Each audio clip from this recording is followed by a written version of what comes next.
Welcome, everyone. This is Larry Williams, and in just a few moments, we'll start my presentation on what I think the crash in oil prices mean.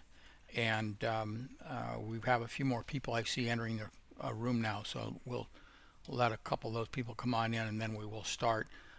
Just to be clear, this is being recorded, and you will get a link to it. And also, most importantly, at the end of this, we have a survey, a questionnaire we'd really like you to fill out to help us understand what we're doing with Larry TV. So stay on. Don't hang up at the end. Don't go off because the survey is going to pop up when I'm through and it will help us provide you with better service. That's one reason we're doing this today. So we'll talk more about that as we progress. Well, it looks like a few people are still coming in. This is amazing. And I think we can begin now. So let's start. I want to be clear that I certainly don't have all the answers.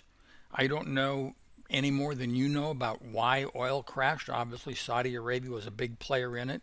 Obviously, America produced a heck of a lot of crude oil. So this is a supply-demand market. The supply got massive, and then the price was broken by Saudi Arabia.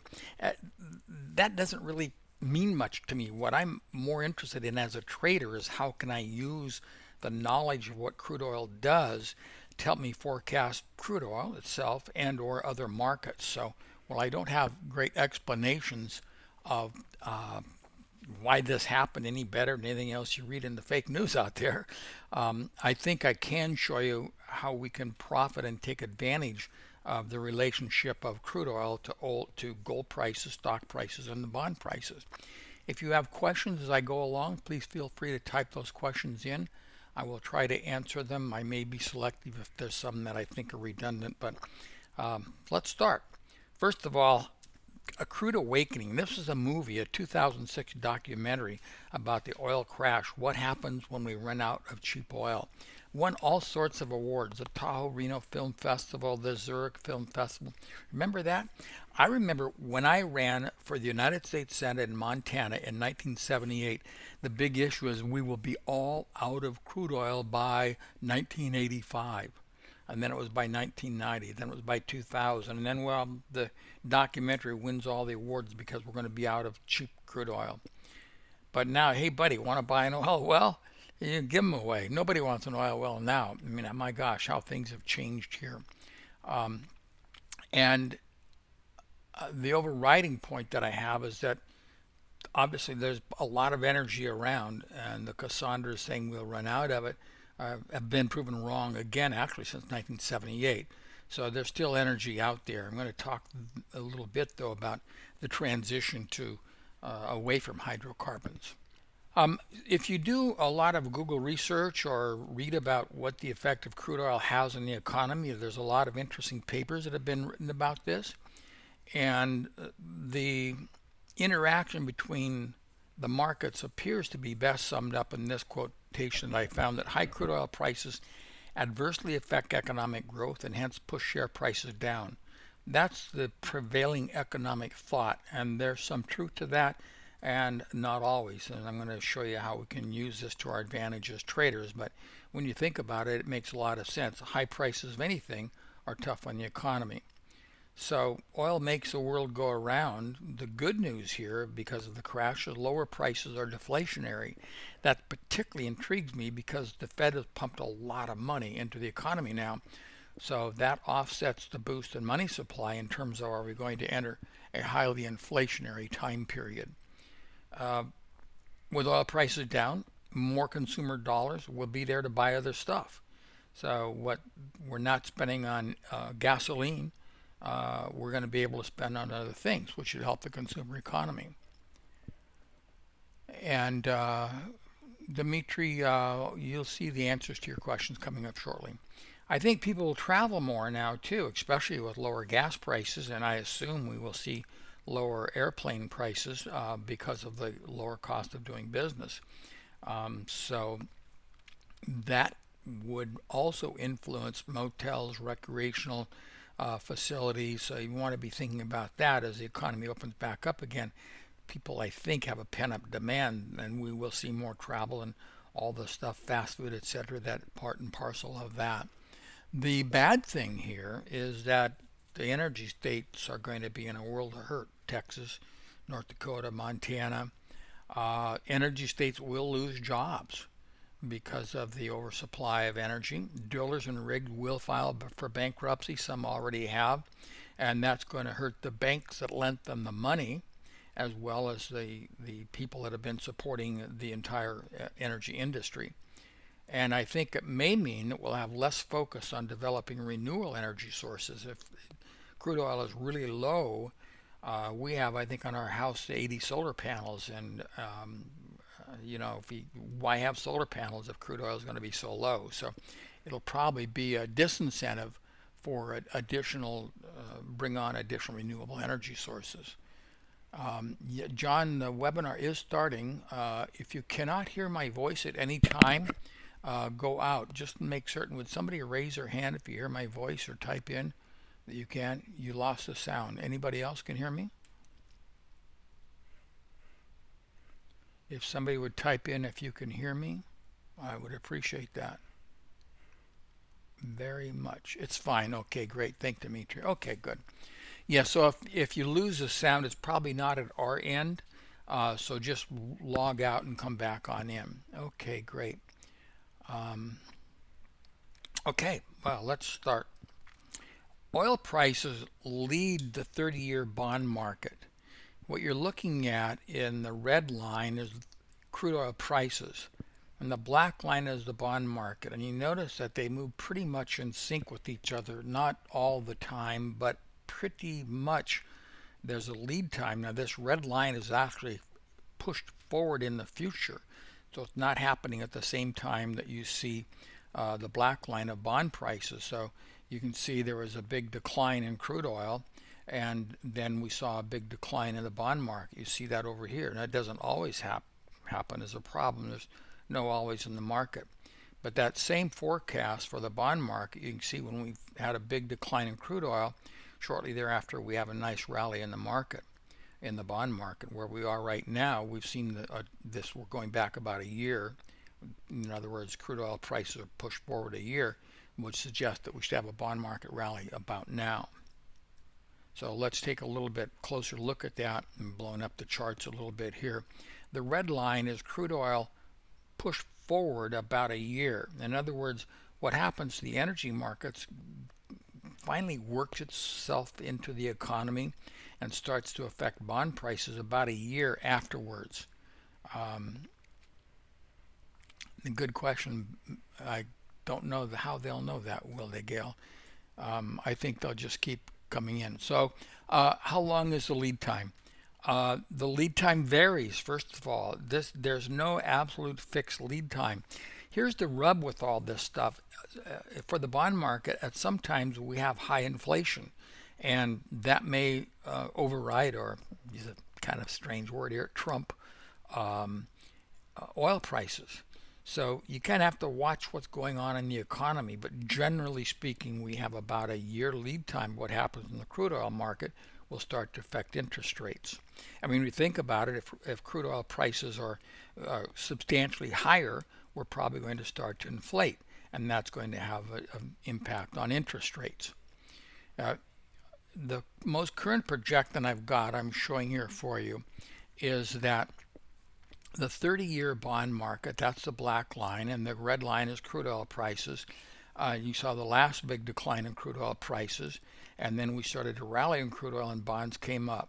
Then another nice rally in the bond market. So we still have some more time left for the rally in the bond market, but then it looks like we should start to see what we usually see when crude oil prices decline.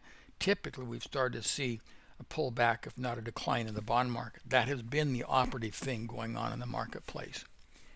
If you want to share this webinar with others, sure, that's fine. We will give you a link. You can send that out. Actually, let's not share it with others, because this is exclusively for people that purchase my annual forecast report and for subscribers to Larry TV. So we've got a lot of stuff on YouTube right now referring to that stuff, but we're going to get into some stuff in a moment that's just for Larry TV subscribers as well. So yeah, let's not pass it around. If it's absolutely they've got to have it, I mean, of course, but let's try to keep it between ourselves here.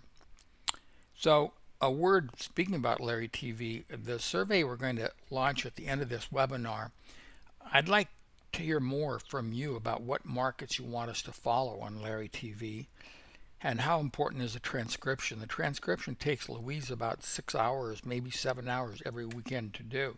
A lot of time on her part. So is that critical to you or not? I want to know what you found most useful about Larry TV so we can accentuate that.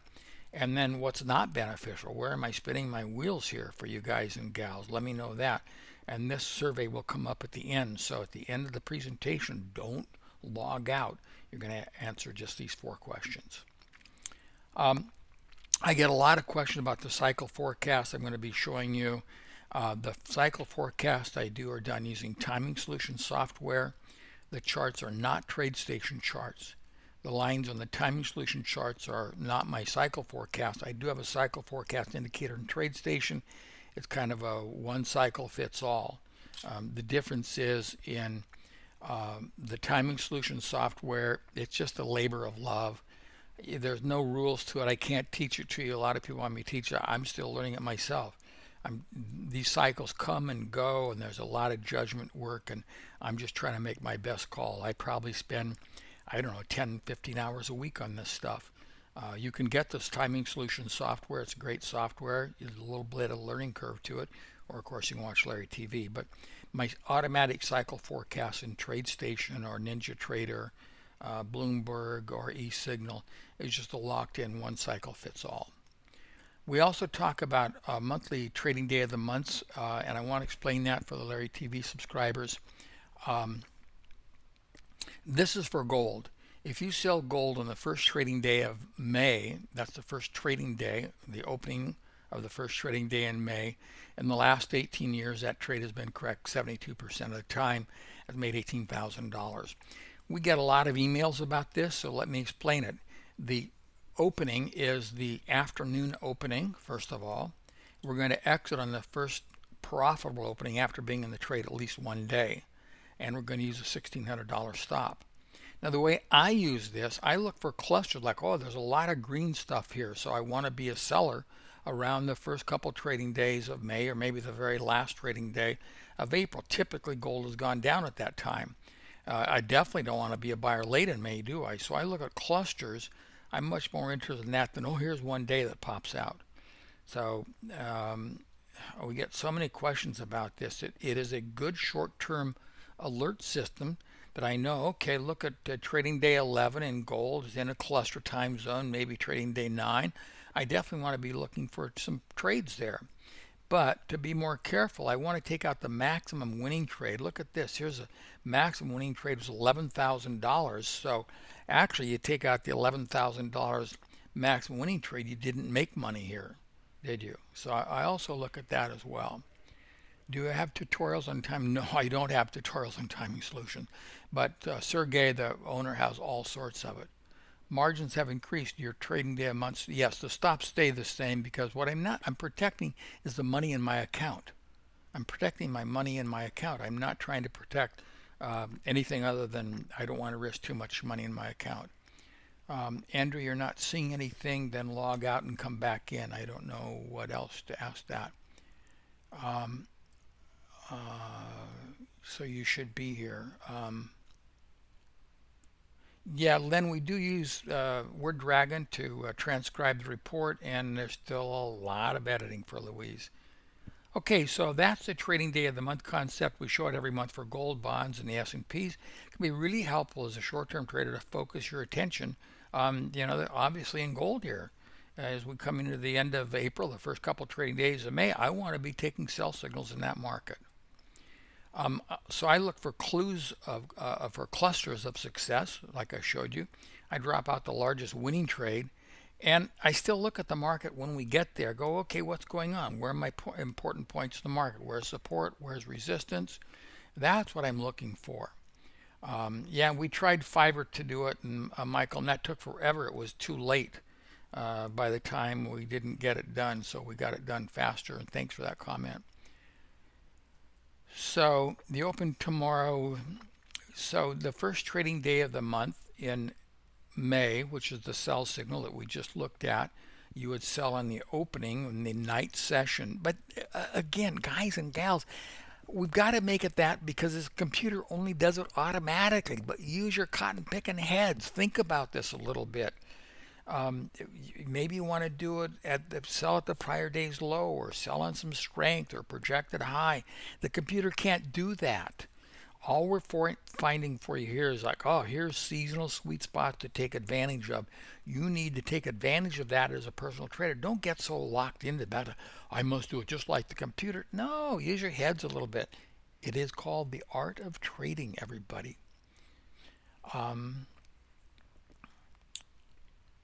I think I've answered your questions about the trading day of the month. And I use it as just a short-term trading opportunity, or I may add to my position if I have a large position on. I'm short silver here, yeah, personally, about 50 contracts. So yeah, around the first trading day of April or of May, because gold goes down, silver goes down, I'll be looking to maybe add on to my position. So that's how I use it.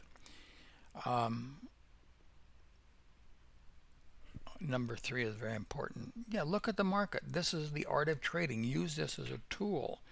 You don't have to mandatory do it like on a mechanical basis. Okay, well, let's go back to oil and gold now. I want to look at the relationship of gold and oil. And the best paper I found came from a bank written by Tahe Lei and Younghao Cheng.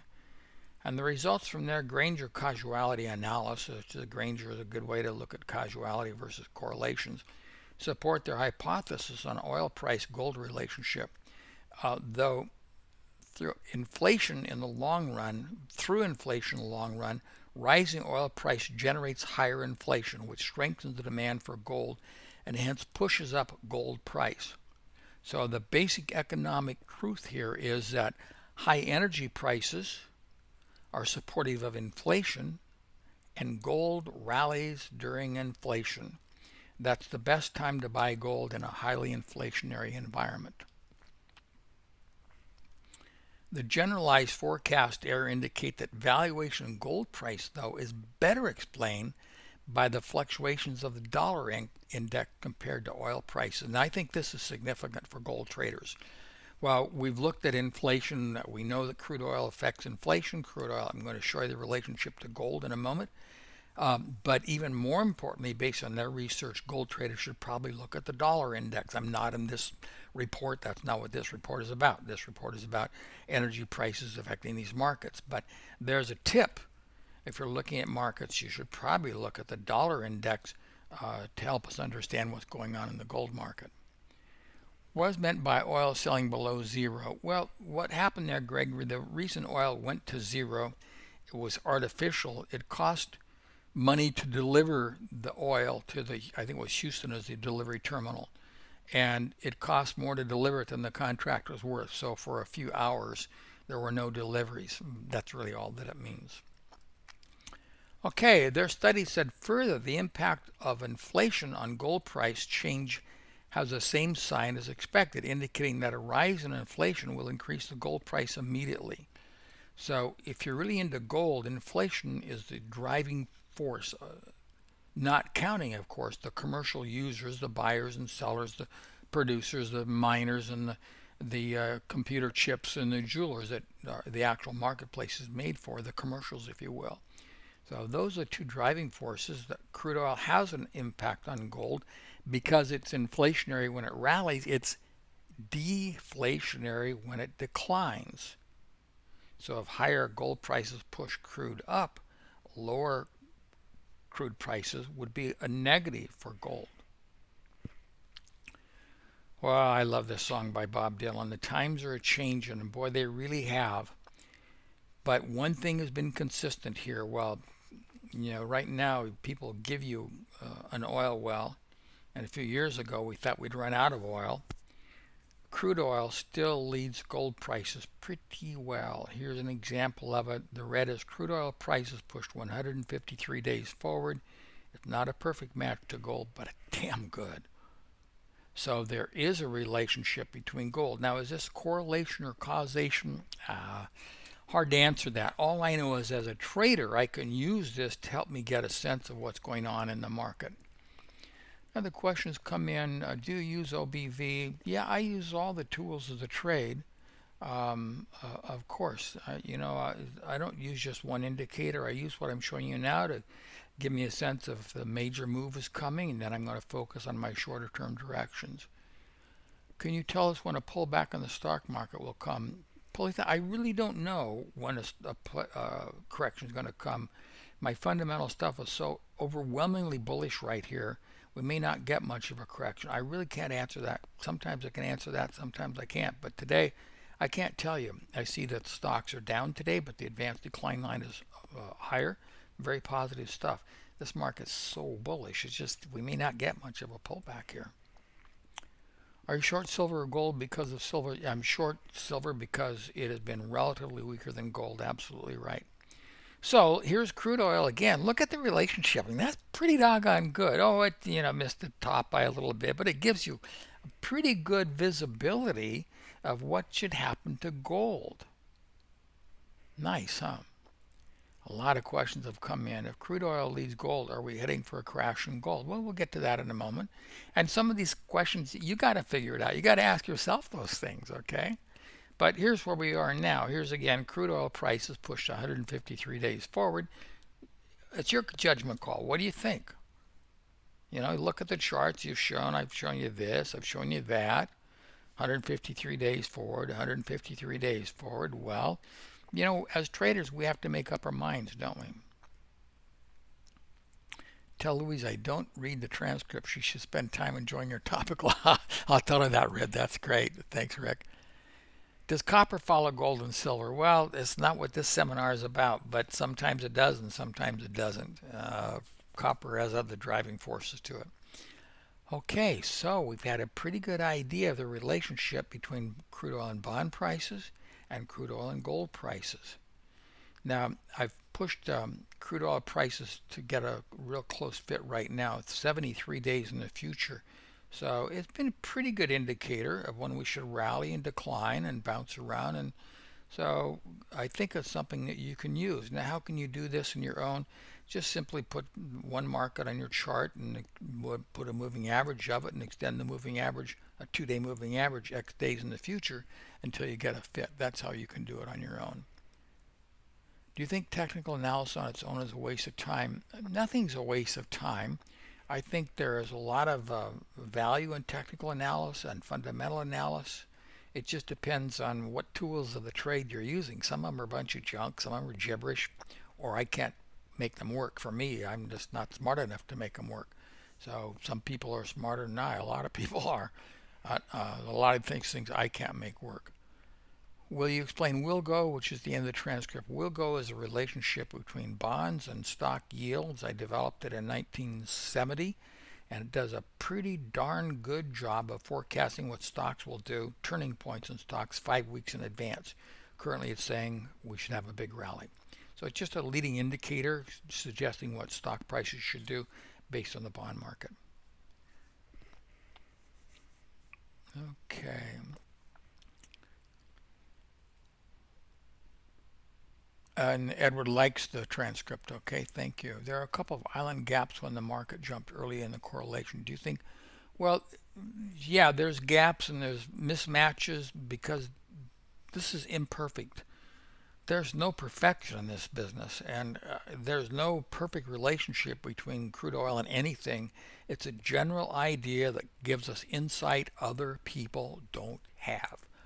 One of my very favorite expressions is, in the land of the blind, the one-eyed man is king. Guess what? We just got one eye here. Very few people know of this relationship. Now you do. You have more visibility, you have better data to act on. Okay, well, how about stock? The stock market and oil. Boy, that's a big one, isn't it? So let's take a look at that. I see some more questions have come in, so I'll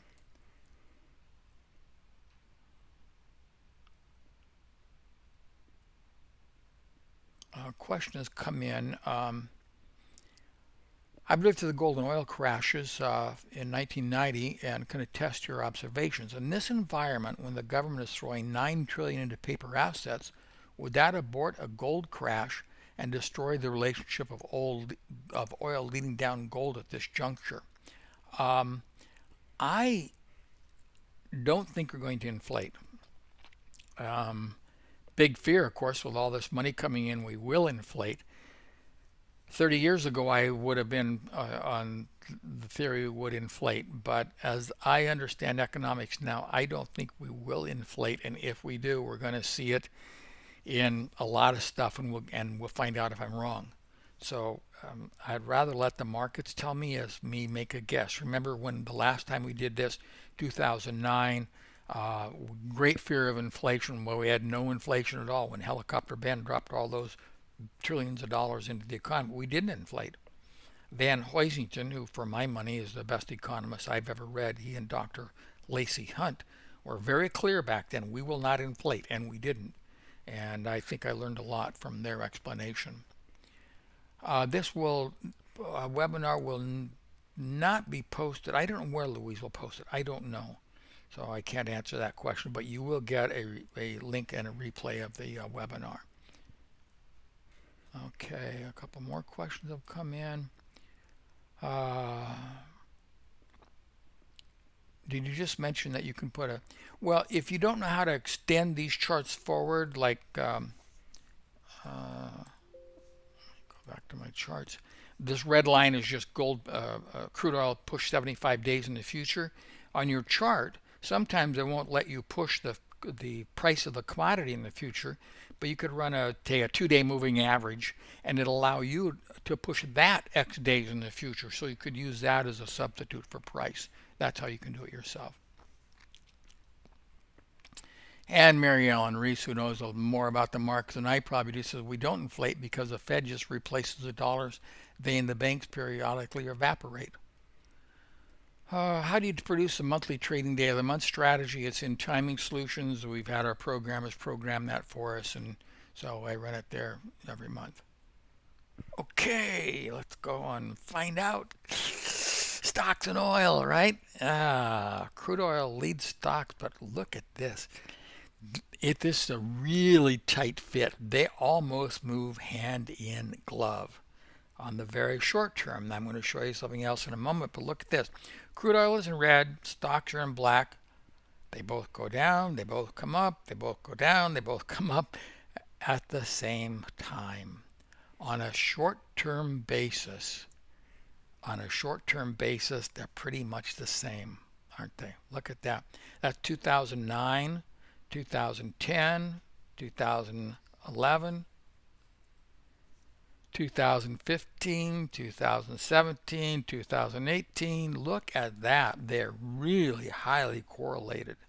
Now, you have times when you have a big decline in energy market and it didn't seem to affect much, but look at the swings.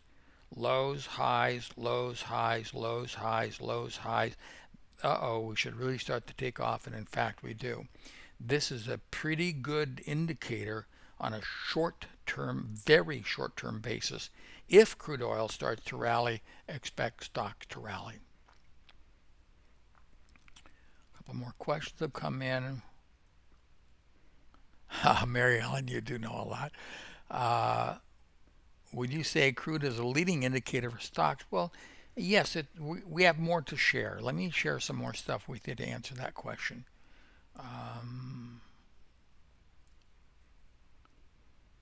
Okay, let's just go to our next charts here. So on a very short-term basis, a really tight fit. Here's where we are right now. Again, look how tight this fit is, right? Crude oil started to crash a little bit before stocks, but real tight fit here. Whoa, now maybe we should continue crashing. What's going on next? Well, we can use this in another way as well. I'd like to show you as well, give you a little bit more education. Crude oil also can lead the stock market, okay? Is there a possibility of inflation starting? I don't think there is. So replied to that once. I won't go in there again. I could be dead wrong. I am, I have losing trades. I don't have the be-all, end-all answers to all this stuff. My sense is we will not, and I will monitor it to make certain that if I'm wrong, I have to adapt. So The red line is crude oil prices pushed 133 days in the future. Did a pretty good job of calling the crash of 2007, 8, and 9, didn't it? It bottomed a little bit before stocks, but it gave you a pretty good warning of a huge up move starting in the marketplace. So I think we can get a glimpse of the future of what's in store for stocks with looking at that relationship in crude oil prices. And I've looked at, I continue to look at all these. I look at the effect of the dollar index on stocks and crude oil and gold, but it's a varying thing. It varies, and when interest rates are real high, it affects stock market much more than when interest rates are real low. So if you have very low interest rates and a big move in crude oil is going to be the driving force of stock prices. You have to factor all these things in. Again, this is not an absolutely mechanical business. You got to think. It's a thinking man's business for sure. Well, here's crude oil with an 80-day lead time. The red line is pushed forward 80 days, and you can see it does a pretty good job of calling the swings in the marketplace. And this is what I'm really interested in doing and interested in showing you, that there is an ability to get a glimpse of the future by looking at really thinking, what is crude oil prices? Yeah, by the time we get lower prices into the economy, it starts to do things, and it has a spin-off effect in the stock market and the economy. That's really pretty simple stuff. But thanks to charts, we can actually visually see this and maybe use this in our trading. So we can't rely on the current correlation is somebody's question. Well, I am going to rely on the current correlation because these correlations have worked for a long time, and we go back to what the news was. I go back, yeah. Here's crude oil leading stocks by 65 days. There was 80 days, 60, 70, 80 days, somewhere in that time period. In other words, this low in crude oil was known way back here. When stocks are still declining, we were looking for a substantial rally. We're looking for a sell-off starting here. We got it. We're looking for a start of an up move about here. So you can always argue, well, this time might be different. I don't know. As a trader, the most important quality you can have, throw away the charts, throw away fundamentals, throw away everything. The most important thing you can have as a trader is confidence. If you don't have confidence, you won't be a very good trader. So there's two parts of confidence. Internal, I believe in myself. I believe my future will be okay. And I've studied this, so I think I know what's going to happen. I got control of this. So what this process of looking at these relationships is to give us confidence in our positions we're taking in the marketplace. Again, I just cannot stress enough.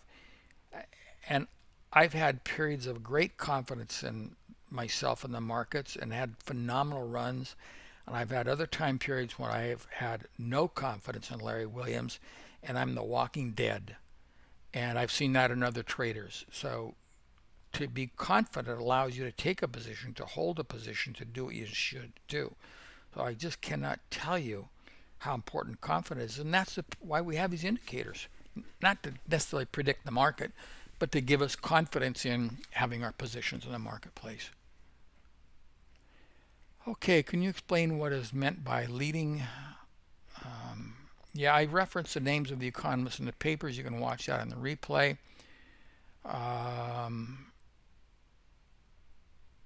The leading X number of days. So what I'm doing in this case, let's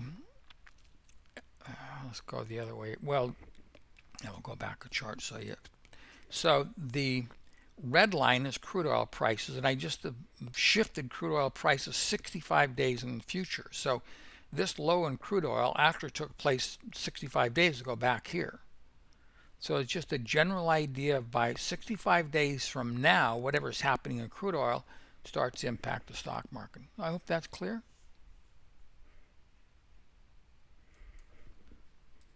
Okay, well, we can look at it the other way too. Here is the S&P in red and crude oil in black. Again, we see it's on a short-term basis. It's almost a perfect fit, isn't it? So as a short-term trader, I want to be looking at the relationships. If crude oil starts to rally here, hey, we're going to continue to see a further rally in stock prices, right? It's almost a perfect fit. I mean, the swings are bigger and larger, but this is, I think, the S&P's 1 day in advance of crude oil prices, or a very short time period. But look how similar they move. So if crude oil does start to move, then for sure we're going to see a continuation. So on a short-term basis, as a trader, I'm interested in knowing what crude oil is doing on a short-term basis. Yes, Simon, is the answer to your question. Sometimes the fit doesn't look that good. Here it is on a one-to-one relationship. All that matters is the lows, peaks and troughs come to, but look at this. The crude oil is coming down and stocks are going up. What I do see though is the lows come about the same time. So as I said earlier, if crude oil starts to rally, you can expect stocks to start to rally. If crude oil starts to decline, you can expect stocks to start to pull back. So crude oil can lead stocks. Short-term stocks and crude oil seem to move pretty much in tandem. If crude rallies, expect stocks to follow. Long-term, it varies, but generally speaking, if crude declines now, expect stocks to rally in 65 days. If crude rallies now, expect stocks to decline in 65 days. That's a general operating rule you can apply that's held up over a long series and a lot of data. These are trading days, not calendar days. We'll be mentioning this more. We do talk about this on my weekly commentaries on Larry TV. Yeah. Does it mean that a move in one can have an effect on the other in X number? Yeah, basically what happens now in crude oil is going to take some time to work its way into the marketplace and have an effect on stocks in the future. Screen frozen, no audio. Gail, log out, come back in. Crude oil can lead stocks though. So here's the lead time. This is a 65-day lead time that I just mentioned in this last PowerPoint, right? So if crude rallies 65 days ago, it was rallying, stocks rally. 65 days ago, remember this is push forward, as you can see it's push forward, crude started to decline, stocks start to decline. This is where we are right here, right now. As you know, we had a big decline in crude oil about 65 days ago, and this is the impact we should start to see. So you can see what I've done is reverse the scale here. We flipped, so energy prices are upside down. Pretty good relationship between the two. One reason to think that we can see higher prices here. So a decline in oil prices is bearish for bonds, bearish for gold, bullish for stocks. The overall 1 year lead time, but again, I will look at these and vary them as the market conditions unfold. The takeaway points. I've looked at other markets to see is there a similar correlation or causation like cattle, grains, currencies. I haven't been able to come up to any conclusions there. I've looked at it, but I don't see a real tight correlation or causation or whatever it is we're dealing with here. I don't see it. So what predicts crude oil? Let's look at crude oil itself. The strongest cycle in crude oil is a 57-day cycle. Crude oil likes to bottom here, 57 days later bottoms here, 57 days later here, 57 days later here. Oh, we got a 57-day low coming up. Now this in the blue line is all out of sample. So we did a 57-day cycle. It should have peaked here, it did. Look for a buy here, look for sells here, buys here, sells there. So as a trader, you could use a 57-day moving average or half of that, about a 28-day, half of 57 is 28-day moving average to help you time the market. This market has had a huge 57-day cycle. You go back and look at the data 10 years ago, 57 days. Look at it now, 57 days. So if you're into trading crude oil, the cycle in this is 57 days. I'm going to go back to that chart again. So high to high, 57 days. Low to low, 57 days. You can use that in a variety of fashions. I don't have opinions on ETFs, no.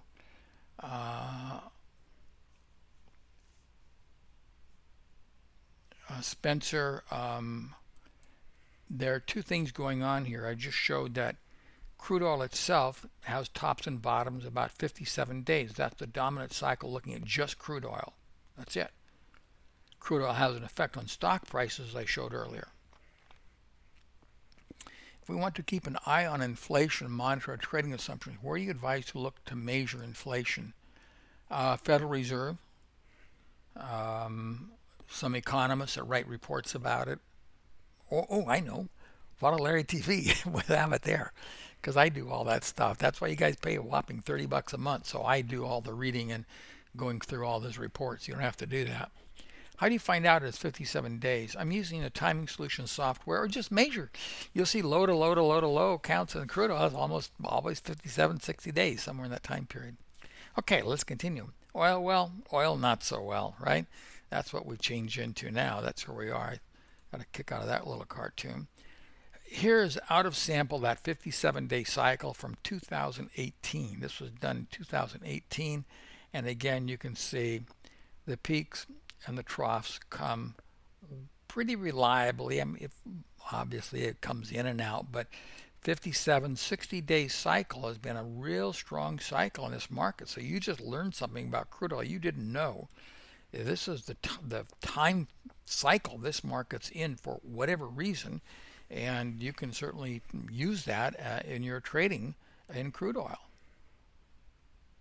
So does that mean instead of jumping now we'd wait? Well, yeah, I wait for it looks like we've got a 57-day cycle low coming up here pretty soon. We look in the back last chart. All you need to do is go 57 days forward from this low to the 57 days, so generally where the next low is going to come from. You can use that pretty simple, or you can do it with fancy math, right? So what predicts crude oil? The purplish line you see here is the dollar index inverted, and the dollar index seems to do a good job of predicting crude oil, which would suggest we do have a low coming up. You track any longer term cycles? I haven't found longer term cycles work very well, to be really honest with you. Or I'll rephrase that. As a trader, I can't use a 4-year cycle. It gives me a general idea, but I don't know about you guys. I can't hold on to a position for 4 years. I'm going to hold on for 4 months is an eternity. So I don't think that they have any value in real trading. Academically, intellectual, they're fascinating. But, I have enough fascination in my life. What I want are winning trades. Bonds lead crude oil by about 12 days. There you can see the red line is bonds. Inverted now. I'm turning bonds upside down. About a 12-day lead. So if bonds start to crash in here and come down, then we would expect crude oils to start to rally at about that time. Off subject. No, I have not, Mary Ellen. When should we be buying USO? I don't know. I don't do ETFs. I do the actual commodity. And I'm trying to teach you some things here you can use for yourself so you don't have to rely on Larry Williams. Like gold. Gold leads crude oil by about 51 days. This is gold pushed forward 51 days. So we see a rally coming up about mid-May, don't we? We saw that in the last chart. And stocks. Stocks lead crude oil by about 50 days, and that would suggest we have a pretty good rally coming up. The stock market pushed 50 days in the future, and so we're probably coming into a low in the marketplace.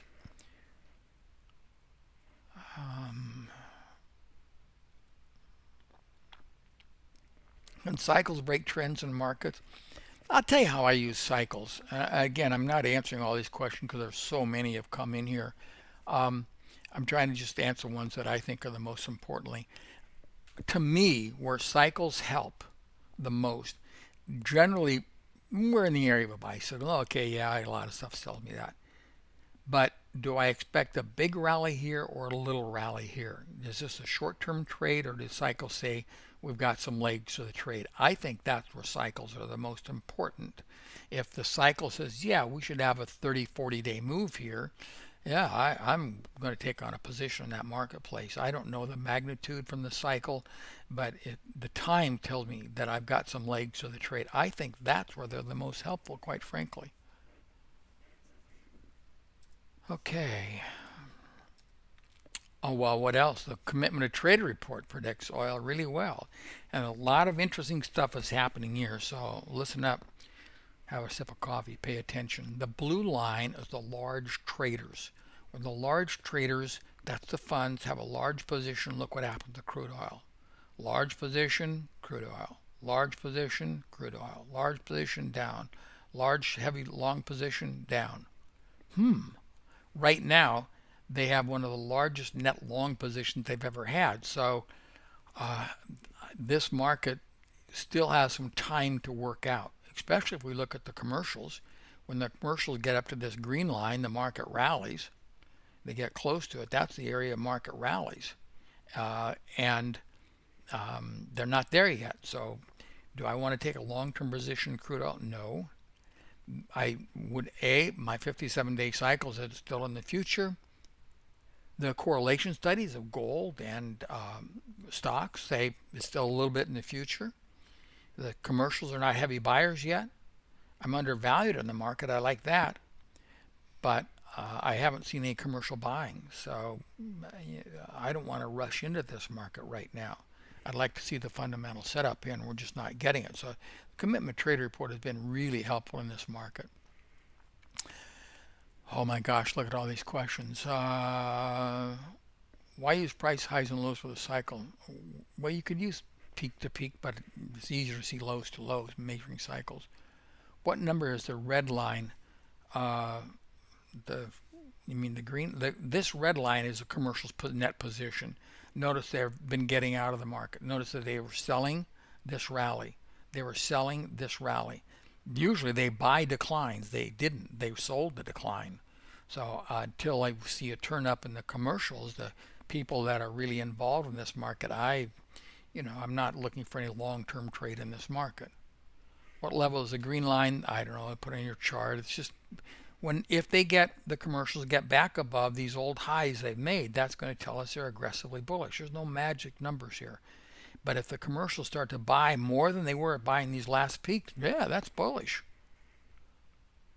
Are there differences in cycle strengths, for example, of gold? Yeah, each market seems to have a different cycle to it. Green, yeah, okay, we got that. Okay. Well, that's it. I'm going to hang around here for a few more questions, but don't hang up. Don't leave the webinar. I really want you to ask the survey so I can do a better job if we do one of these webinars in the future. It'll also give me insight. I hope you've enjoyed the presentation today. I hope you've learned a little bit. That's why we do this. And maybe I can learn a little bit from you. So I'm going to sit here for a few more questions. Hey, Alex, good hearing from you. Thank you for being here today. Do you believe that oil could go the way of coal in longer term? Oh, I'm a short-term trader. I don't have any idea. Nerea, if I'm pronouncing your name right, just watch the presentation again. I think the answer is there. Do you vary the length? Oh, there's too many questions coming in. They're popping off the screen.